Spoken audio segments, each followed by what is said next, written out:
오늘 설교 제목은 세례 요한의 갑작스러운 죽음, 그 죽음이 주는 교훈이 무엇일까 우리 한번 생각해 보고자 합니다. 세례 요한은 예수님께서 이렇게 공생애를 시작하기 전부터 먼저 세례 요한이 이렇게 나타나서 참 하나님 앞에서 크게 쓰임을 받았습니다. 특별히 예수님의 길을 이렇게 미리 준비하는, 그래서 사람들의 마음을 가난하게 하고 회개하게 해서 예수님이 가져온 그러한 천국에 다 같이 들어갈 수 있도록 예수님을 믿고 그 귀한 생명을 얻을 수 있도록 이렇게 앞에서 잘 준비하는 일을 세례 요한이 했습니다.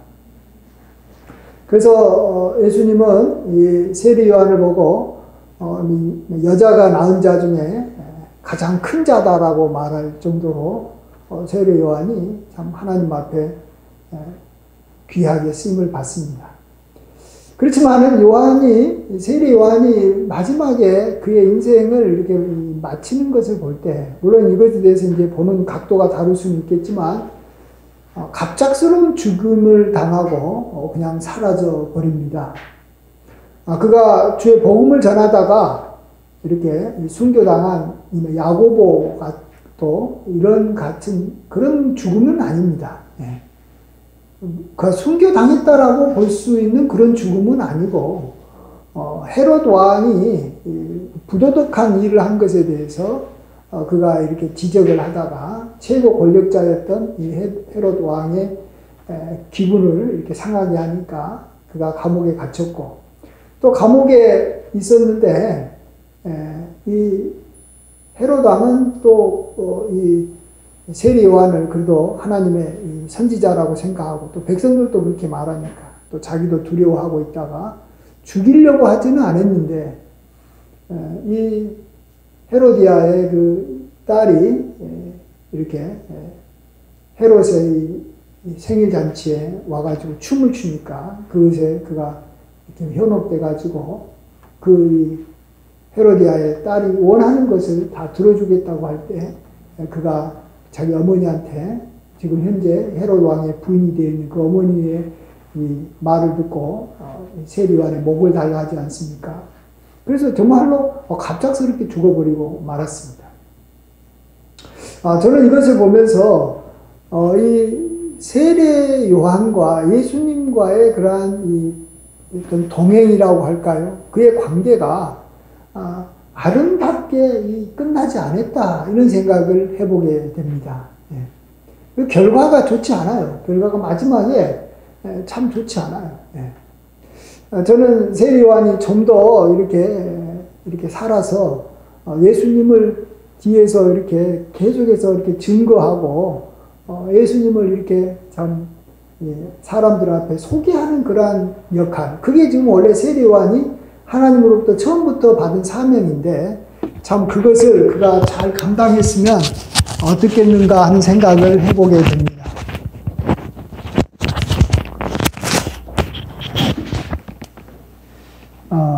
근데 이 세례 요한은 그것을 하지 못하고 이렇게 그의 인생을 다 이렇게 끝내버리고 맙니다.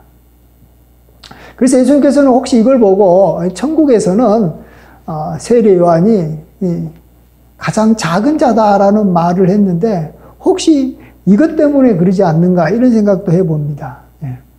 여자가 낳은 자 중에는 가장 큰 자지만 천국에서는 가장 작은 자다. 우리가 잘 이해가 되지 않는 말 중에 하나입니다만, 어쨌든 예수님과의 관계에 의해서 모든 것이 천국에서는 결정된다고 볼 수 있지 않습니까?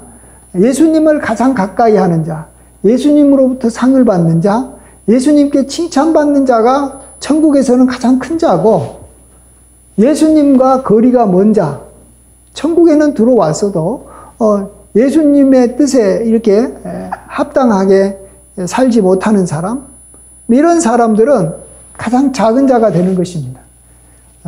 큰 자와 작은 자는 왕이 결정하는 것이죠.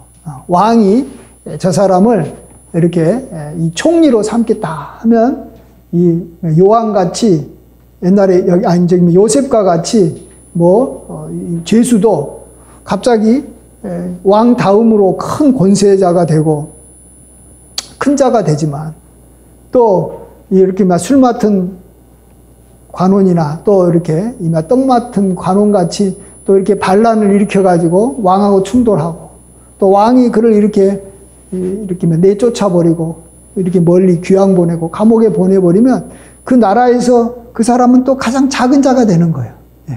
그래서 큰 자가 되느냐 작은 자가 되느냐 이것은 참 하나님께 달려있고 또 예수님과의 관계에 의해서 예수님의 그러한 말씀 하나에 의해서 결정되는 겁니다. 우리가 어떻게 객관적으로 저 사람은 훌륭하신 분이다, 큰 일을 많이 했다, 많은 사람에게 어떤 영향력을 미쳤다. 여러분 그것도 예수님께서 그 사람을 귀하게 보는데 하나의 평가의 기준은 되겠고 또 가까이 하시고 또 귀하게 여기는 하나의 어떤 요인이 되지만 그것만 가지고는 다 알 수가 없는 것이겠죠. 자, 그런 면에서 저는 이 세례 요한이 참 끝까지 예수님과는 동행하지 못했었다. 그것도 자기의 그러한 이 자리를 제대로 지키지 못했기 때문에 그렇다라고 생각합니다. 세례 요한은 예수님을 증거하는 일을 계속 했었어야 되는데 그것을 안 하고 그 당시 정치적인 일, 특별히 헤롯 왕의 이 부도덕한 삶에 대해서 공격을 하다가 그곳에 그가 온통 신경을 쓰다가 결국은 그가 이 예수님을 증거하는 사역을 끝까지 잘 행할 수 없었다라는 것입니다. 아마 그 당시에 많은 사람들이 이 메시아를 생각했을 때 아마 세례 요한이 생각했던 것 같이 생각했던 것 같아요. 그러니까 세례 요한도 그랬던 것 같습니다. 그 당시 이 메시아는 이 이스라엘의 왕이 돼가지고 그 나라를 하나님의 율법으로 다스리고 이렇게 왕으로 오신, 그러니까 이스라엘의 왕으로 오신 실질적인 통치자로 오신 어떤 이 메시아, 이 정치적인 메시아를 원했는데 그런 면에서 이 세례 요한은 항상 왕에게 관심이 많았죠. 헤롯 왕이 잘못하게 되면 이거 하나님의 나라가 임할 수가 없다 이렇게 생각했고 또 예수님도 뭔가 이렇게 많은 사람들로부터 이제 어떤 그 힘을 얻고 많은 사람들에게 이렇게 영향을 미치게 되면 뭔가 이렇게 이스라엘의 왕으로서 헤롯을 이렇게 내쫓고 왕의 자리가 돼가지고 이 다윗의 그런 이 왕과 같이 다윗과 같이 하나님께서 기뻐하는 나라로 이렇게 만들어 갔으면 이런 생각을 세례 요한이 했었을 것 같은데 예수님은 그런 걸 하지 않고 계속해서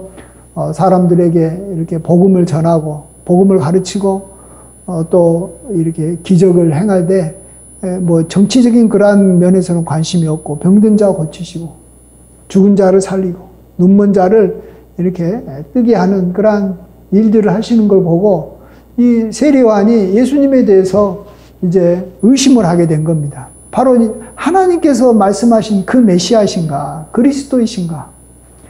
분명히 처음에 하나님께서 이 세례 요한에게 누군지는 몰라도 이 성령이 비둘기같이 그에게 임하면 그가 바로 앞으로 이렇게 하나님께서 보내주신 그 이 메시아다라고 말하고 또 그러한 것을 믿고 이 세례 요한은 예수님 앞에서 자기를 이렇게 낮추고 바로 이 오실 그 사람이다. 그리고 세상 죄를 지고 가는 하나님의 어린 양이다라고 사람들한테도 이야기하고 나는 그의 신들매도 우리가 이렇게 풀 수 없는 나는 종으로서의 위치도 되지 않은 그는 정말로 큰 자고 그는 흥하여야 되겠고 나는 쇠하여야 되겠다. 이렇게 처음에는 그렇게 예수님 중심으로 그의 삶을 살아갔다가 제가 봐서는 나중에는 예수님에 대해서 이렇게 시험에 들었지 않나 이런 생각을 해봅니다.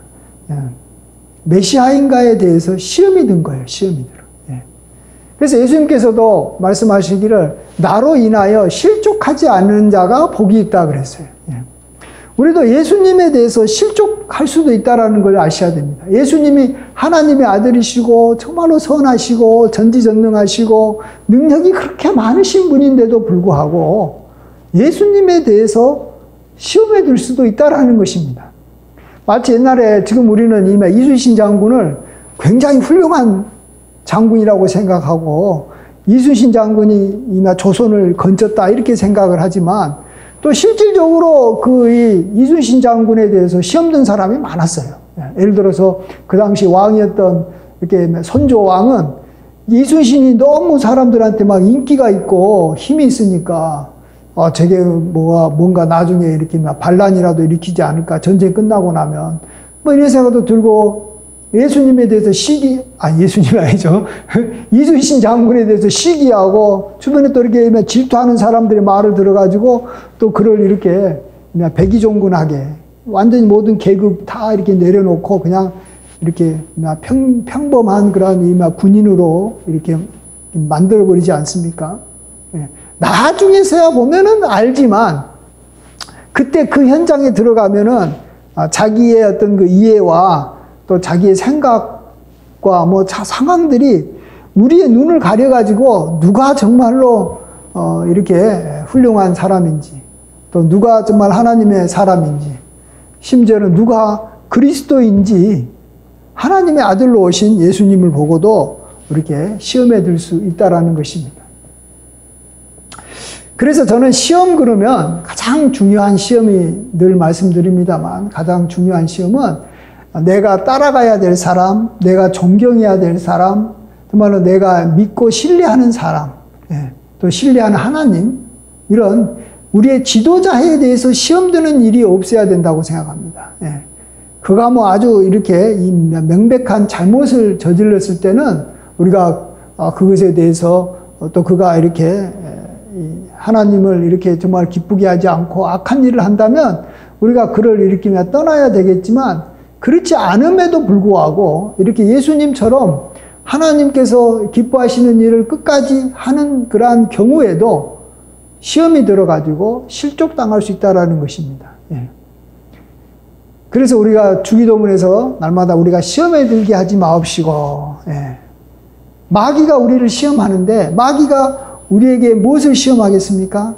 하나님에 대해서 의심하게 시험하는 거고 교회에 대해서 시험하게 하는 거고 또 주의 종에 대해서 시험하게 하는 거예요. 그러면 우리가 그 시험에 들어버리면 우리가 정말 하나님으로부터 멀어지는 것이고 교회로부터 멀어지는 것이고 우리가 의심하다가 우리가 천국에서 가장 작은 자가 되어버릴 수 있다는 것입니다.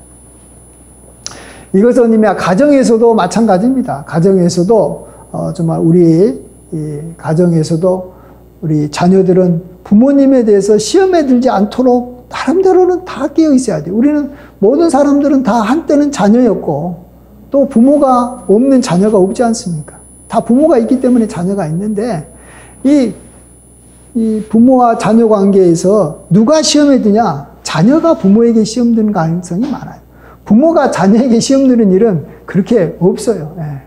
마음에 실망은 하고 이렇게 뭔가 이렇게 좀 안타깝게 자녀를 바라볼 줄은 몰라도 자녀에게 시험이 들고 말고 할 별거 없어요. 그러니까 아랫사람이 윗사람에 대해서 시험이 들 가능성이 항상 존재한다는 것입니다. 윗사람에게 기대하고 바라고 원하는 것이 있는데 그것이 자기하고 잘 안 맞게 되면 시험 드는 거죠. 회사에서 이렇게 직원이 사장님에게 시험 들 수 있는 것이고 또 아내가 남편에게 이게 둘이는 이제 비슷하니까 또 남편이 아내에게 또 시험 들 수 있는 것입니다. 또 교회에서는 주의 종에게 시험 들 수 있는 것이고 우리 모든 성도는 다 하나님 앞에 시험 들 수가 있는 것입니다. 그래서 늘 우리는 시험에 들지 않도록 해야 되겠다 이런 생각을 하고 시험에 들지 말게 해달라고 우리가 기도하고 그런 면에서 우리가 늘 조심해야 되는 것입니다. 조심 안 하면 여기에 세례 요한도 예수님에게 세례 요한같이 훌륭하고 하나님 말씀 그렇게 잘 알고 그렇게 참 정의롭고 이렇게 말씀에 따라서 율법에 흠없이 살았던 세례 요한도 가장 거룩하고 가장 선하고 가장 정말로 가장 이렇게 이 하나님 말씀대로 살았던 예수님에게 시험 들었는데 어떻게 생각하세요? 가장 훌륭한 분이, 진짜로 훌륭한 분에게 시험 들었는데 우리 같이 욕심도 많고 자기 마음대로 살아가고 자기 생각을 고집하고 이런 사람이, 우리가 봤을 때 어떤 뭐 우리 부모님이나 또 우리 주의 종들이나 허점이 많잖아요. 그들도 뭐 하나님 앞에서 잘못된 길도 많이 갈 수 있을 것이고 또 그들도 이렇게 실수도 할 것이고 어떨 때는 죄까지도 짓는데 그런 사람한테 시험 안 든다? 어때요?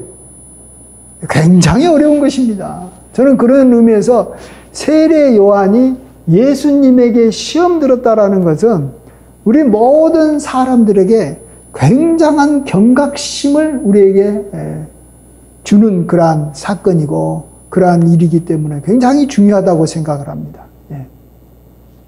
굉장히 우리가 깨어 있어야 될 것이죠. 예수님께서도 이렇게 이 공생이 시작할 때 마귀한테 시험 받았는데 3가지 시험 받았을 때 가장 마지막이고 가장 중요한 시험이 하나님을 시험하지 말라라는 것입니다. 높은 산 위에서, 높은 그 성전 위에서, 그거죠. 세 번째가, 어떤 때는 누가복음에서는 이 2번째고 마태복음에서는 3번째인데 어쨌든 이 성전에 세우고 너가 뛰어내려라. 그러면 하나님께서 이렇게 천사를 시켜서 너가 이렇게 다리가 땅에 닿지 않도록 보호해줄 것이다. 이렇게 말할 때 예수님이 사탄하고 하는 말이 하나님을 시험하지 말라. 이렇게 말하지 않습니까? 하나님을 시험해버린다라는 것입니다. 하나님이 정말로 나를 보호해줄까? 그것에 대해서 의심을 갖는다는 거예요. 의심이 있으면 그걸 해결해 보려고 뛰어내리겠죠. 그러면 하나님께서 천사를 시켜가지고 이 땅에 닿지 않고 또 이렇게 다치지 않도록 해줄 수 있을지는 모르겠어요. 그러나 먼저 시험이라는 건 뭐겠습니까? 그의 선함에 대해서 의심했다. 그가 정말로 나에 대해서 정말 사랑하는지에 대해서 의심을 했다. 뭐 어쨌든 시험에 들어버리는 것은 맞는 거죠.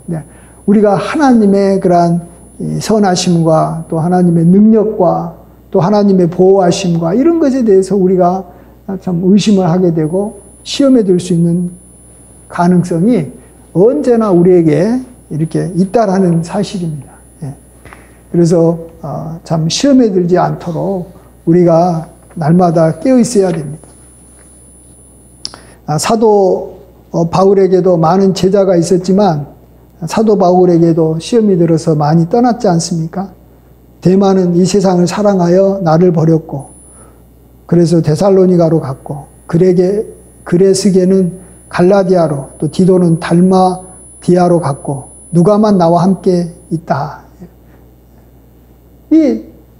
얼마나 이 사도 바울이 훌륭한 분이십니까? 너무나도 하나님 말씀도 잘 가르치고 또 그렇게 수많은 이렇게 이런 이 서신을 썼던 분도 이 사도 바울인데 이 글을 따르던 제자들 중에서도 많이 시험 들어서 이렇게 사도 바울을 이렇게 떠난다라는 것이에요. 그러면 우리들도 그럴 수 있다라는 거예요. 우리들도 시험 들 수 있겠다라는 거예요. 항상 시험 들 수 있겠다라는 생각을 하면서 우리의 지도자들을 이렇게 따라야 됩니다. 나는 저분을 끝까지 정말 충성스럽게 나는 이렇게 나 따르겠습니다. 이렇게 말한 사람은요, 시험 들 것에 대해서 경계를 하지 않기 때문에 나중에 시험 들더라고요. 그래서 이런 말을 많이 합니다. 교회에 담임 목사가 이렇게 청빙대에서 오면 처음에 그분을 옆에서 가까이서 이렇게 좀 보좌하면서 도와주는 어떤 사람이 있을 수 있어요. 그런 걸 이렇게 뭐라 그러죠? 가방 못지라 그러나요? 가방 들고 그분을 이렇게 충성스럽게 섬기는 분들이 있어요. 근데 이 가방 못지 하시는 분들이 다 나중에는 그 목사님 이렇게 시험 들어가지고 목사님을 이렇게 떠나고 목사님을 대적하는 경우가 굉장히 많습니다. 왜 그런지 아세요? 나는 저 사람에게 시험 들 일이 없을 것이다 하면서 그냥 자기 나름대로는 처음에 충성하고 나름대로는 이렇게 그를 따랐지만 뭔가가 나중에는 자기가 충성을 했는데도 불구하고 자기 마음에 이렇게 충성을 했기 때문에 어쩌면 더 많은 것을 기대할 수 있을지도 몰라요. 그렇잖아요. 사람이라는 게 기대라는 게 어디서 생깁니까? 누구를 위해서 헌신하고 누구를 위해서 내가 많이 순종하고 그를 따라하면 그것에 대해서 많은 또 이렇게 기대감이 생기는데 아니 나 뭐 그 사람 밑에서 그렇게 막 목사님 사역에 나는 이렇게 많이 도와줬는데 아니 저 목사님은 그것에 대해서 나를 잘 알아주지 않네? 또 이렇게 생각한다든지 또 너무나 가까이서 그 사람의 삶을 이렇게 지켜보다 보니까 인간적인 면을 보게 되는 거죠. 인간적인 면을 보게 돼가지고 또 시험에 들 수도 있는 것이고. 어쨌든 간에 굉장히 이 위험한 사람인 거죠. 그러니까 내가 어린 목사님하고 가깝다. 또 내가 누구에게 충성한다라고 나는 목사님의 오른팔이 되겠습니다. 한 사람들은 다 저도 경험상 다 그런 사람들이 저를 배신하고 다 떠납니다. 오른팔이라고 말한 사람 치고 남아있는 사람 한 사람도 없어요. 그래서 그러면은 참 그 사람과의 관계가 그렇게 힘들고 서로 이렇게 참 얼마나 이렇게 부담스러운 관계가 되고 또 하나님 앞에서도 나중에 섰을 때 참 서로 우리 하나님 앞에 다 같이 이렇게 나중에 서게 될 터인데 얼마나 이렇게 좀 보기가 좀 민망스럽겠습니까? 물론 다 이렇게 용서하고 다 우리가 이제 이렇게 그를 이렇게 귀하게 다 여기고 또 그를 축복해주는 그런 관계로 우리는 다 결론적으로는 그렇게 하겠지만 실제 삶에서 이렇게 우리가 서로 이렇게 가까이 하다가 이렇게 멀어진다라는 것은 굉장히 서로에게 참 불행한 사건일 수밖에 없다라는 것입니다. 그래서 우리는 믿음 생활을 할 때 우리가 이렇게 세례 요한과 예수님과의 관계를 우리가 한번 이렇게 전체적으로 쭉 한번 묵상을 해보면 참 세례 요한이 그렇게 예수님을 잘 따르고 순종하다가 예수님의 12 제자 같이 어쩌면은 귀하게 쓰임 받을 수 있는 분이었는데 불구하고 나중에는 시험 들어가지고 갑작스럽게 하나님께서 그냥 그를 이렇게 하늘나라로 데려가서 예수님의 그런 사역에 뭐 아무런 영향도 못 미치고 뭐 도움이 될 수 있는 귀한 분이었는데 많은 사람들이 이 세례 요한을 따랐기 때문에 세례 요한이 예수님에 대해서 조금만 긍정적이고 좋게 이야기했으면 얼마나 많은 사람들이 예수님을 따랐겠습니까? 세례 요한의 제자들 중에서 실질적으로 이렇게 안드레는 세례 요한의 제자였어요. 그러다가 나중에 예수님께로 갔지 않습니까? 예수님을 이렇게 세례 요한이 이렇게 높이고 귀하게 여기니까 예수님께로 갔듯이 많은 사람들을 예수님께로 가도록 이끌었을 텐데 우리가 그런 역할을 세례 요한이 그런 역할을 못한 것입니다. 우리 성도님들도 이렇게 어떤 역할을 끝까지 하는 게 좋냐 그러면 내가 누군가를 이렇게 따른다라고 했을 때는 많은 사람들이 이렇게 나만 그를 따르도록 하는 게 아니라 그 사람에 대해서 그분에 대해서 내가 칭찬해주고 좋게 이야기해주므로 그에 대해서 의심하고 있고 또 아직 생각을 정리하지 못한 많은 사람들도 그를 따르도록 해주는 거예요. 그래서 그런 사람들이 많이 있어야지만이 하나님의 사람이 귀하게 하나님 앞에 쓰임을 받는 거예요. 그 이렇게 지지하고 밀어주는 사람이 있어야지 일을 하는 것이지, 뭐 그에 대해서 자꾸 이렇게 비판하고 공격하고 또 그에 대해서 좋은 말 안 하는 사람들이 많이 있어버리면 사도 요한도 뭐 예수님조차도 어떤 권능을 행할 수가 없는 거예요. 어떤 일도 못 하는 거예요.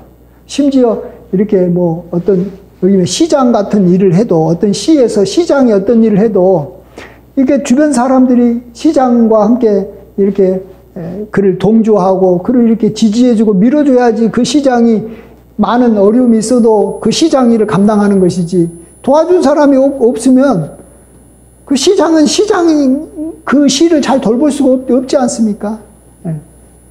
어디나 마찬가지예요. 어느 조직이나 어디나 마찬가지입니다. 그래서 우리는 우리가 어떤 분을 우리가 따르고 밀어줄 때 시험 들지 말고 그가 정말 하나님 앞에서 정말로 큰 잘못을 행하지 않는 이상 끝까지 내가 그를 지지해주고 많은 사람들이 또 이렇게 함께 그를 이렇게 격려해 줄 수 있는 그러한 삶을 살아갈 수 있도록 늘 끊임없이 이야기해 줘야 되는 겁니다.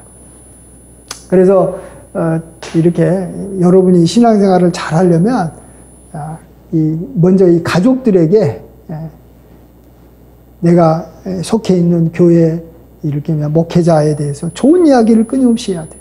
만일 가정에서 이렇게 교회에 대해서 안 좋은 말을 한두 마디 한다든지 또 주의 종에 대해서 자기가 뭐 알고 있는 어떤 뭐 이렇게 실수라든지 어떤 허물에 대해서 자기 자녀들에게 이렇게 몇 마디라도 한번 했다고 생각합시다. 그러면 그날로 자기 자녀들 또 자기 배우자는 그냥 교회에 대해서 또 그 교회 담임 목사에 대해서 아주 부정적인 생각을 금방 해버리는 거예요. 한마디만 부정적인 생각을 해도 그다음부터는 그냥 끝나버리는 거예요. 그래서 굉장히 조심해야 되는 거예요. 그러니까 이게 우리가 이렇게 시험 든다라는 것은요, 너무 쉬워요. 누군가를 끝까지 따르고 신뢰한다라는 것은 정말로 인내와 헌신과 자기의 어떤 절제가 필요한데 누군가에 대해서 시험 드는 일은 자기가 그걸 직접 경험하지 않아도 그 사람에 대해서 부정적인 말 한마디, 요즘에도 뭐 이렇게 인터넷 댓글 같은 데서라도 자기가 알지도 못하는데 그냥 그 사람에 대해서 안 좋게 몇 마디 해버리면 그게 딱 귀에 박힌다니까요. 그래서 그다음부터는 신뢰나 이렇게 믿음을 가질 수가 없어요. 우리도 어떤 뭐 인터넷에서 이렇게 물건 살 때 그런 거 많이 경험하지 않습니까? 물건 사면 이렇게 상품평을 우리가 봅니다. 근데 이 100사람이 그 상품에 대해서 긍정적으로 썼는데 한 사람이 그 상품에 대해서 아주 안 좋게 쓴 글을 내 눈에 딱 이렇게 보게 되는 순간에 100사람이 그 상품에 대해서 긍정적으로 말하는 것보다는 이 부정적으로 말하니 한 사람의 그 댓글을 보고 상품평을 보고 그 물건에 대해서는 신뢰가 떨어져 버리는 거예요. 그래서 못 사는 거예요. 그런 것처럼요. 이게 어떤 사람을 끝까지 신뢰하고 따라간다라는 것은 어렵다니까요. 그래서 세리 요한같이 그렇게 훌륭한 분도 예수님과 같이 하나님의 아들이시고 온전하신 분을 끝까지 못 따라가는 거예요.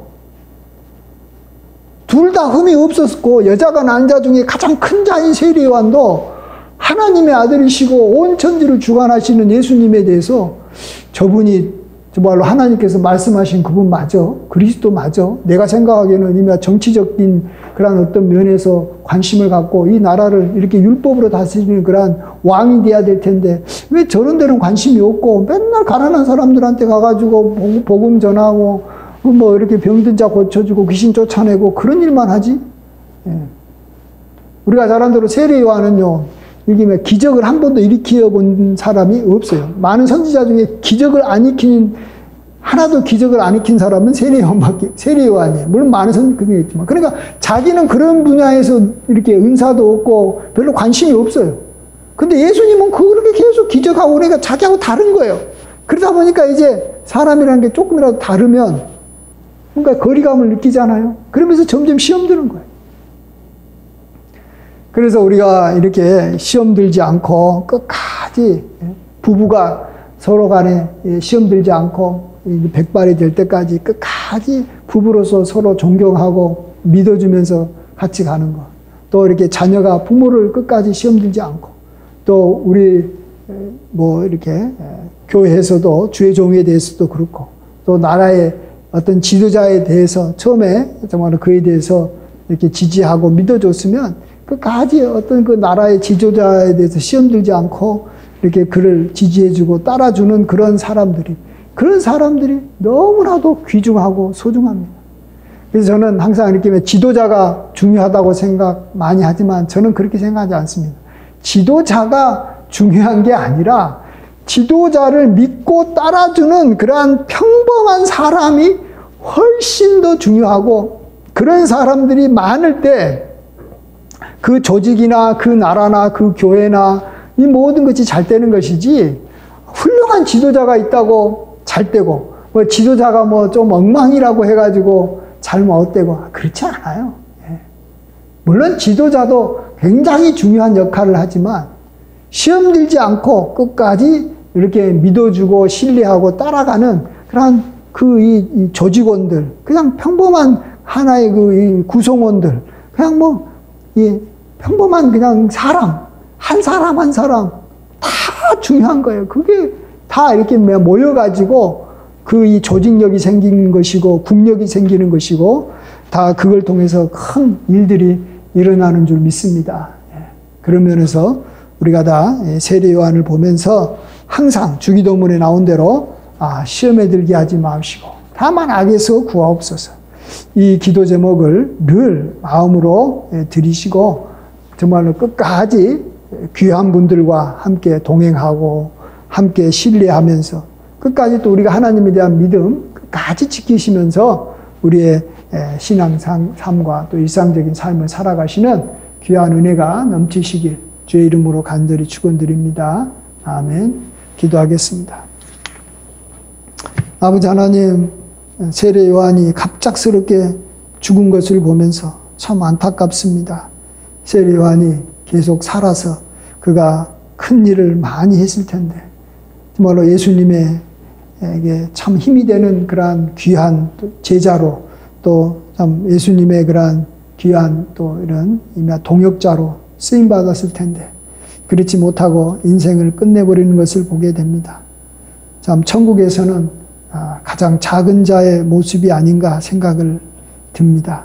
주여, 우리가 참 사람 중에서 큰 자가 되려고 노력하지 말게 도와주시고 하나님 앞에서 우리가 큰 자가 될 수 있도록 하나님을 잘 믿고 신뢰하고 끝까지 아버지 하나님 이렇게 바라보며 의지하며 살아가는 저희들 될 수 있도록 도와주시고 또 하나님께서 우리에게 허락하신 가정과 교회에 대해서 우리가 시험 들지 않고 끝까지 우리가 신뢰하며 그들을 따라가는 저희들 될 수 있도록 도우시고 인도하여 주시옵소서. 모든 영광 주님께 돌리옵고 예수님의 이름으로 기도하옵나이다. 아멘.